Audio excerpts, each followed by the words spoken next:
When the Quiet One Stands. The Wandering Tavern arrived in Leilon at dawn, not with fanfare, not with thunder, just the soft creak of old wood settling into place and the familiar feeling that the world had shifted slightly to make room for it. Inside, I wiped the bar and thought of something Findavin had once said. It was casual, almost an aside. He mentioned that one of his companions was military-minded, not a commander who shouted orders, not a hero who posed for banners, a man who listened, a man who watched, a man who could assume command when times turned dire. Not because he wanted to, but because someone had to.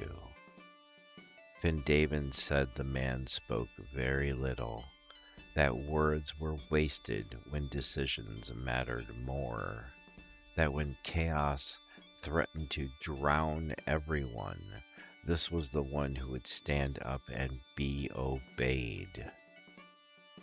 That man was Hank.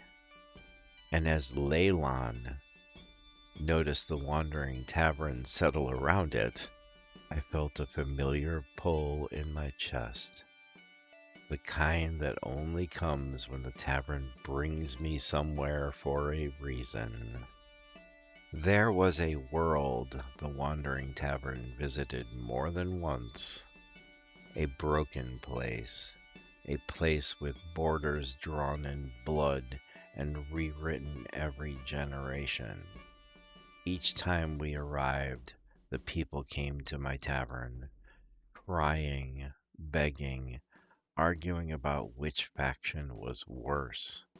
They spoke of armies forming, of banners raised, of a war that would not be short, only final.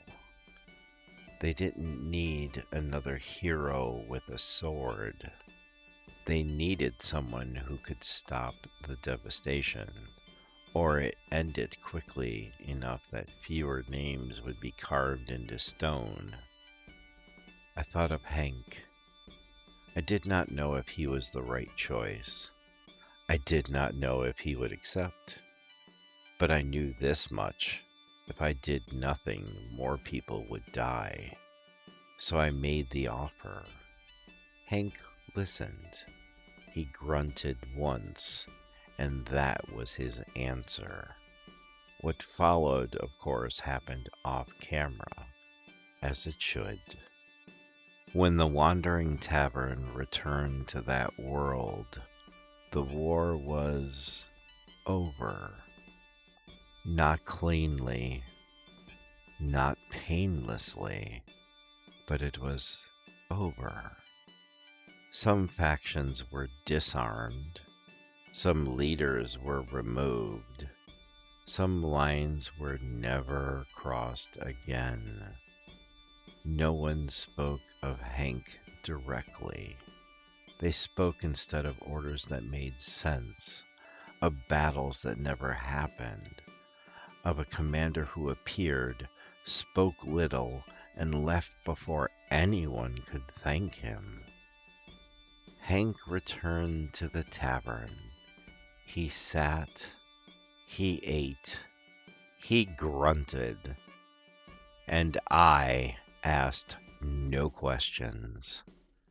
Because heroes who do this kind of work rarely want to talk about it, and because sometimes saving lives does not look like a triumph. Sometimes it looks like a quiet man putting his weapons away and sitting down for a meal. The tavern drifted on, and somewhere a world kept breathing.